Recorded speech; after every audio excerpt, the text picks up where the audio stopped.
Comes to life for Peyton Page. Oh my gosh, they all had so much fun. You know, we haven't done this in 3 years. Right. And so a lot of these kids haven't had a chance to do it yet. So it was just really cool to, I mean, it was awesome. It was awesome. They did it. And you know, we make the freshmen, the first, second year people stay out, but we had a ton of seniors, a ton of juniors. So it was pretty cool to see them really engaged, fully engaged in what they were doing. It was an awesome day. Always fun. Finally got to come to the stadium. You know, every time we've had it scheduled to come to the stadium, it's been just a disaster from a weather standpoint. So this was awesome to get outside and get the second scrimmage underway. And we got a lot of guys out. We got a bunch of guys out. You know, probably 15 or so, and got a couple of guys with mono that are going to be out for the rest of spring. So that's kind of a bummer, but you know, it's like minor league baseball. You know, so you know, I'm kind of having to console our coaches in a couple of spots. You know, because we just you know, you got what you got, and because we got a lot of guys that need work, but you got to put 11 out there. So you know, we got linebackers playing corner. We got, you know, a little bit of everything, just so we can get the practice. You know, it's like minor league baseball. It might be they got to get games. You got to get reps, and so you got to put a team together so you can play games. So, today was a little bit of that, but we were able to, again, the guys that really need the work are getting it. Unfortunately, Colin is one of them that's out. He's had a really good spring, but he's probably going to be out. So Walker Parks is out. He's sick. But you know, we're confident that with those young guys, Blake, and seeing all those linemen getting, you know, different roles, you know, whether they're playing left tackle or right tackle, you know, Tucker and Trent, and all those guys getting a bunch of work. And same thing on the defensive line side, you know, Peyton and K Part, E.T. and Denhoff and Zaire. You know, he's got a lot of guys getting a ton of work that really, really need it. And so from that standpoint, I feel really good about it. But we're just thin, you know, we're just thin in some areas. So is what it is there.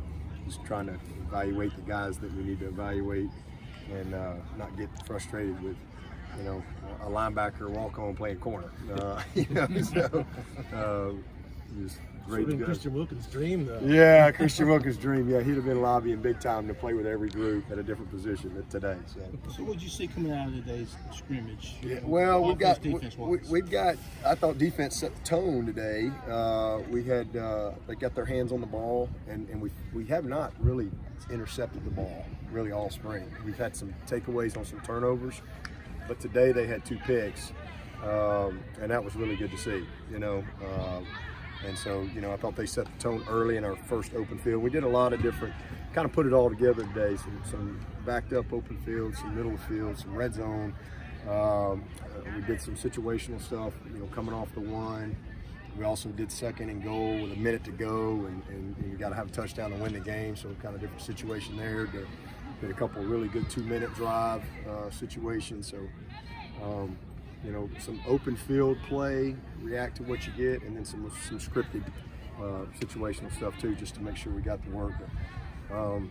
I saw us pick the ball off. I saw us make some great hustle plays defensively. You know, we got a group of linebackers that, man, just stand out.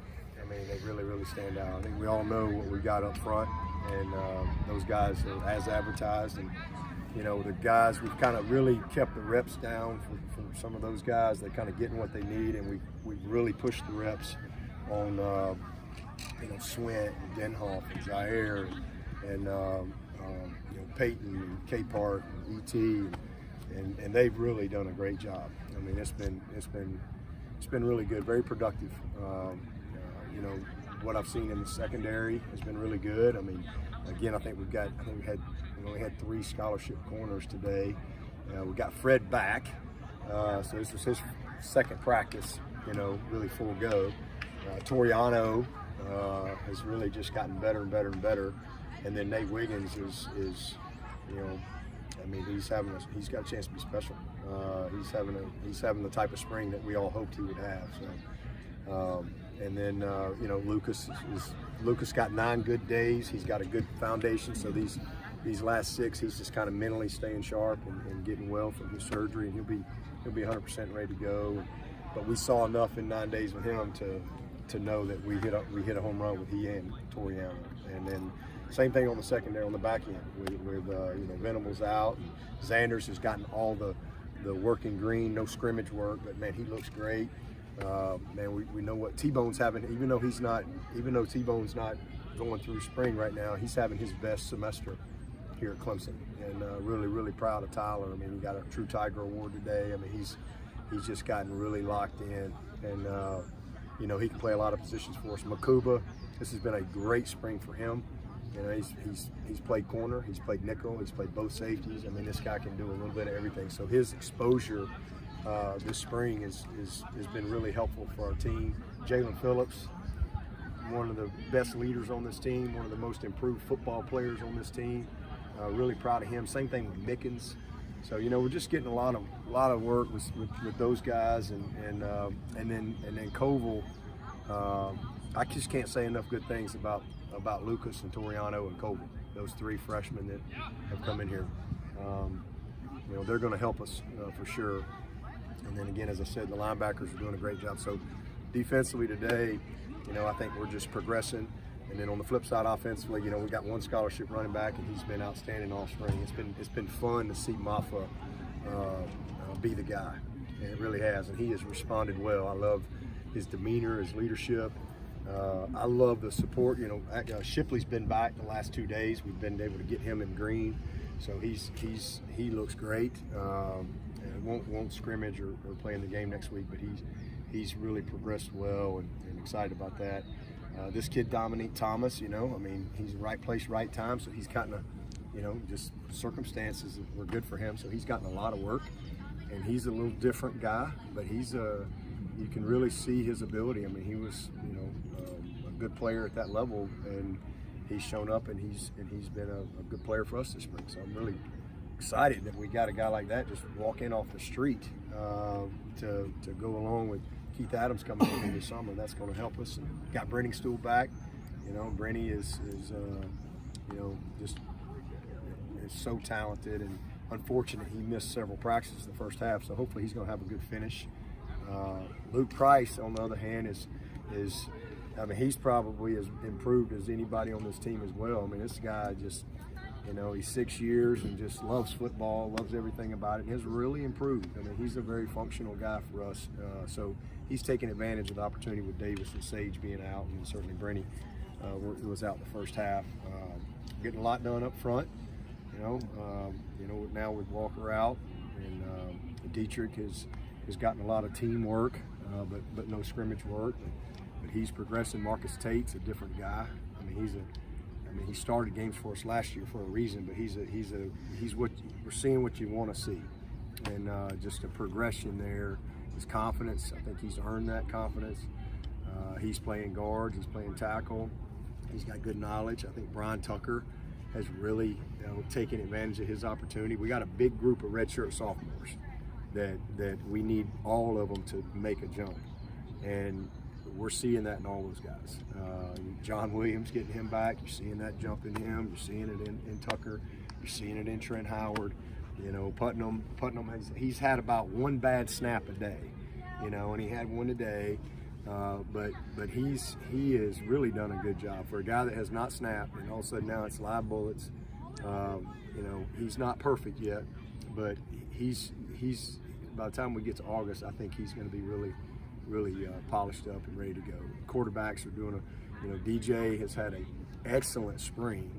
I thought he started a little slow first series today, and then he kind of picked it up. He was like 12-20 or something like that. But he had a couple balls we should have made. But he manages things well. He really understands. He's got great ownership of what he's doing. It's well documented where he is physically and all that stuff. And again, he's had a very good spring. He's had a couple of great days. And then Cade just continues to impress. I mean, he's just a really talented young player. Same thing as those corners, as advertised, and just a sponge. Just loves every bit of it. He's about 188, right at 190 now, and heading in the right direction there. So I was proud of him, and proud of those receivers too. I mean, it's been a good spring. We still don't have everybody, but what we've been able to get done with Ngata and Bo and Dakari, they're just different guys. Bo was out today, tweaked his hamstring on spring break, running routes. But you know, those guys are kind of taking another level. And Spectre is a big shot in the arm for us. Certainly don't have Will Taylor, and we've got other guys coming in this summer. But you know, proud of those guys. And then Troy Stellato, you know, I've seen him like 2 days in a year. So he's got a long way to go. But you know, he at least got. This is the first time I've seen him play football in forever. You know, he's always hurt. So to be able to see him get out there today was good, and I thought he took advantage of it. He made 3 or 4 nice plays, and you know, so it's just a matter of him growing up and maturing and being an available guy as he moves forward. With the new two coordinators on both sides of the ball, are you seeing the transition that you want to see from box to sideline to field?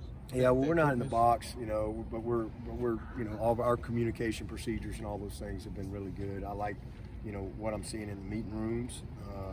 There's a great vibe with these guys. I mean, it's a really good group.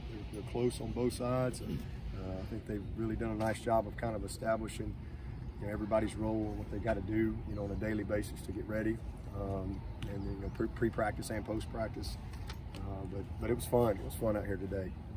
This is our second. We only get 2 of these, and then we'll do the best we can to split the team up next week. So that'll be a lot of fun. Split the staff too, but they've done a great job. Really pleased with what they've been able to do as a staff, and I hope we tried to set it, because so many new people. We tried to set up so y'all get a chance to, I think, talk to maybe everybody at some point, throughout the spring. So kind of have a voice with a face and all that. So it's a good staff. A good group of guys that are passionate about it, and that's shown up in their players. Injury-wise, from the start of spring, the list you gave us of guys out, are there any guys? It was Jay Lucas was one, and then we had Sheridan. Sheridan is out. He had a great. I'm really proud of Sheridan. He had a great spring, and but he's got a little tweak in his growing area that he's got to heal up from. But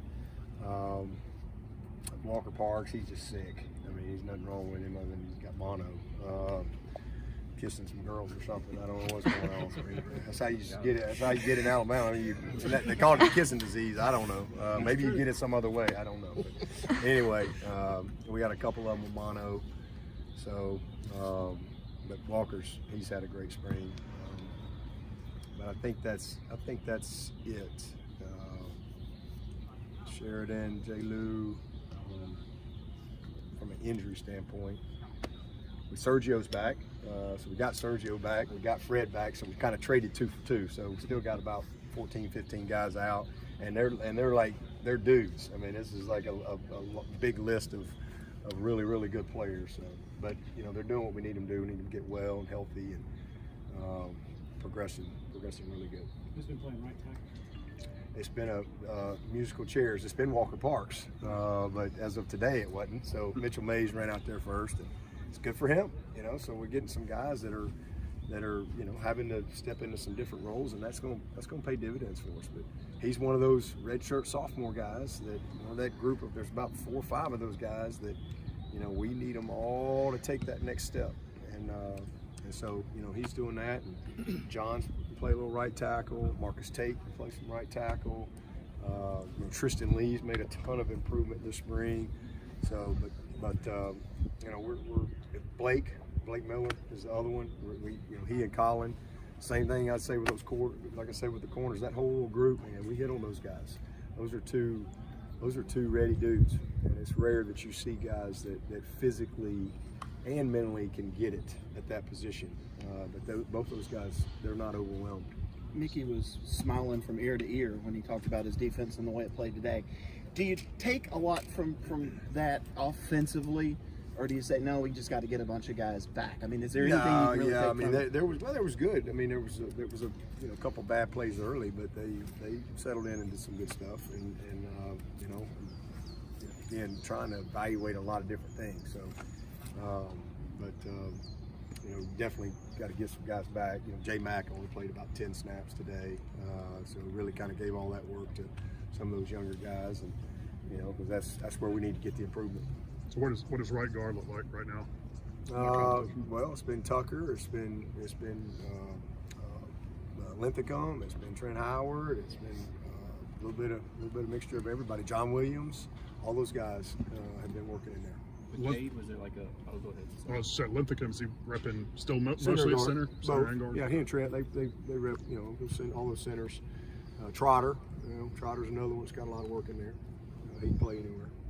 With Cade, was there a weight that y'all said like by the end of the spring, then by the I summer, mean, I then just the think fall? I don't want to put a limit on him. I think he needs to be touching 200, but I mean we'll see. I mean, I'm not going to be pouting if he's 198 or if he's 205, but I mean, he looks great. I mean, he's really progressing like you needed to. And as you've heard me say, he looks almost identical to Deshaun.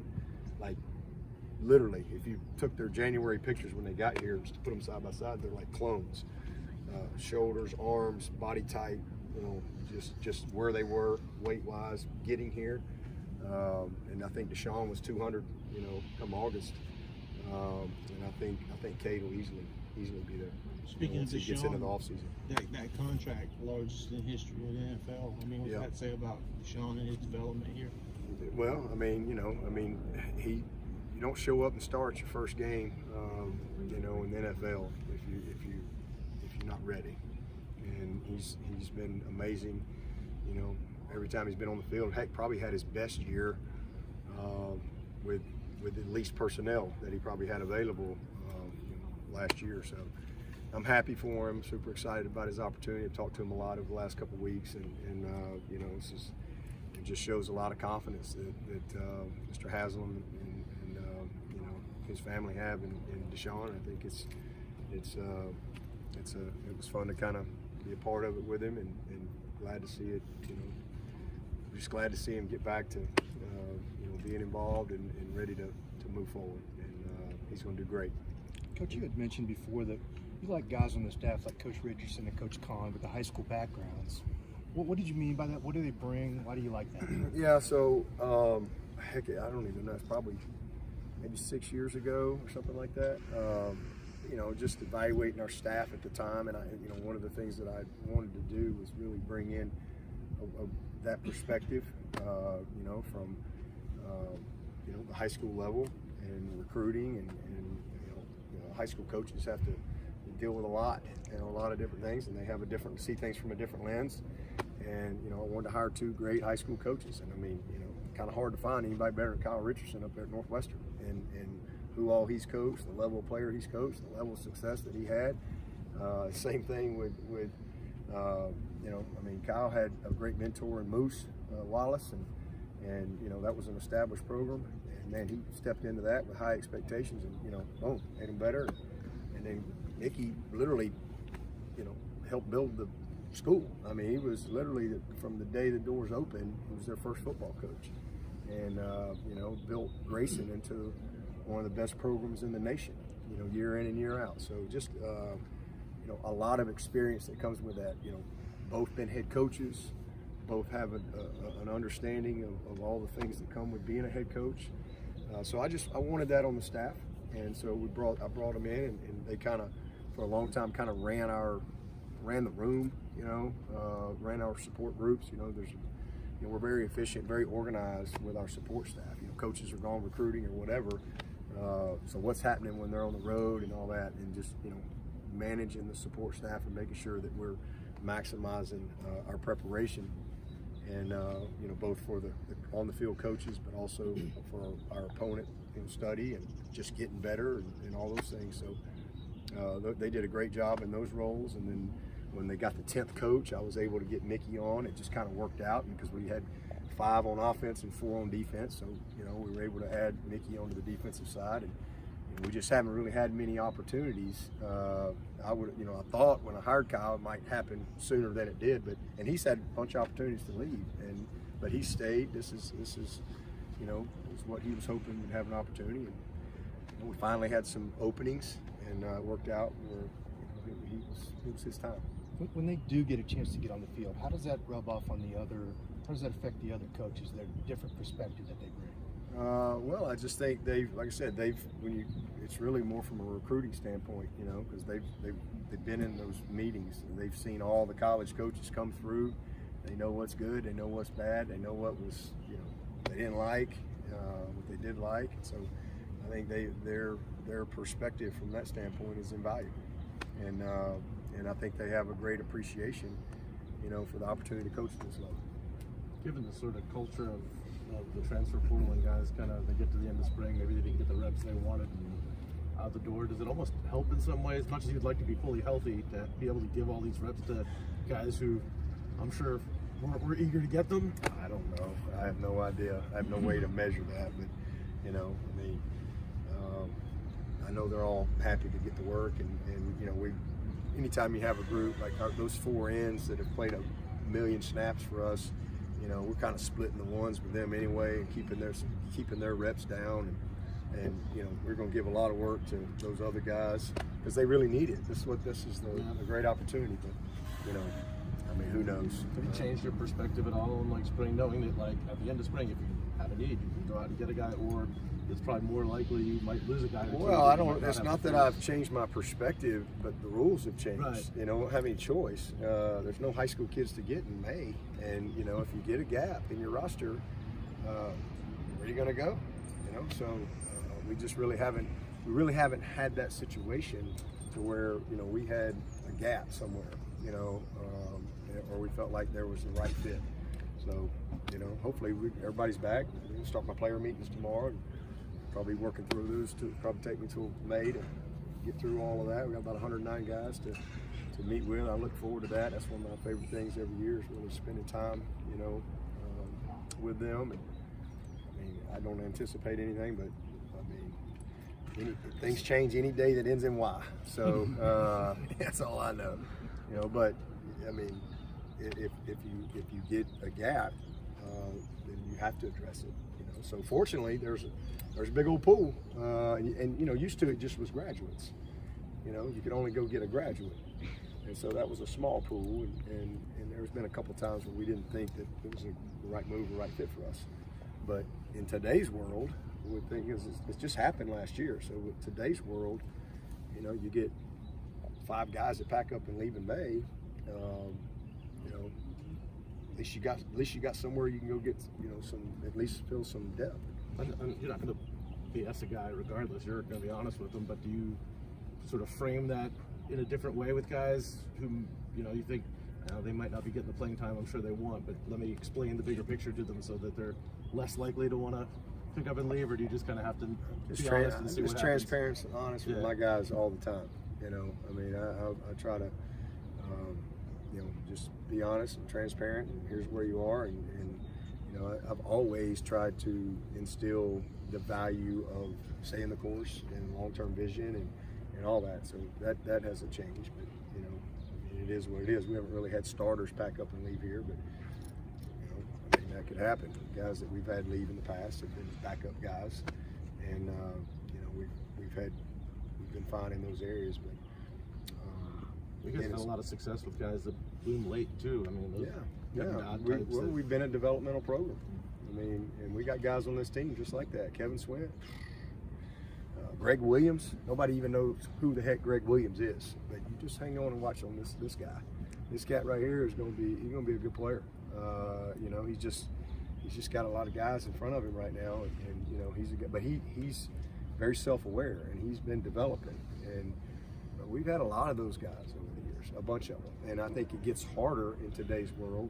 You know, for a guy to stay and be patient, a Cornell Powell, and you know, take advantage of your opportunity when it comes. But you know, that's just what we all have to adjust to. Who's that guy this year? Who's that player who's taking that opportunity so far this year, and you've seen to you that leads the pack? I know it's a hard question to ask, but which guy do you think has really stepped out and really impressed you the most? Yeah, well, Jalen Phillips is one. I mean, he's been around here and he's been a good player, and he started some games for us, but he's just really kind of come into his own. He's a 4th-year guy. you know, you just see that in guys. And Mickens is a guy who's going in his 3rd year. You just see the light coming on. All that group of offensive linemen that have just, you know, been talked bad about and had bad articles written about them, and you know, they're awful, and you know, all that stuff. You know, these guys are, you know, they've been red shirts and red shirt freshmen. Now they're going into that red shirt sophomore year, and I think that whole little group is progressing, and I'm excited about it. We've only got one senior next year. We only got one, and that's J Mack. You know, that's it. One senior, and you know, got a couple of juniors in Putnam and Walker Parks, but that's if Walker doesn't reclassify. It wouldn't surprise me at all if he reclassifies somewhere. He might stay here for 10 years.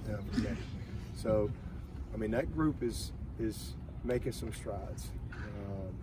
And again, you know, we got a bunch of guys out. I wish I, you know, had Sage out there this spring. He's one in particular, but you know, Spector's just kind of been on ice around here for a couple of years, and he's starting to thaw out.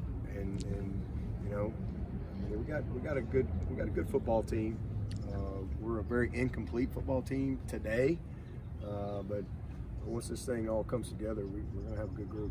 With Kyle's background being offense and moving into this passing game coordinator, what kind of new ideas or concepts? Yeah, well, I mean, he's been a coordinator. He's called plays. He's coached college ball, but he's just got a good perspective, and he's always been involved, but now he's in a little bit more of a leadership position. That's been fun, you know, just some little tweaks here and there, you know, in the passing game, and he and Brandon have really worked well together, but you know, he's had different experiences in different places, and you know, it's just always good to collaborate, and as he's really been able to kind of, you know, move up to the big table, he's embraced that in a very positive way. Take one more. You said you talked to Deshaun a bunch lately. Is that just kind of talking him through the decision process that he was going through? Just trying to, you know, give him some guidance and, you know, what was going on in the last couple of weeks, encouraging him and also just trying to, you know, give him some good counsel. You know, he's in a good place. It's been a long year for him for sure, and you know, I think he's grown a lot. And he's been really good. But I think he's laser focused and you know, just excited, like I said, to see him, you know, have an opportunity to you know, get back to work, and you know, people get a chance to you know, hear him a little bit. All right, thank you, Coach.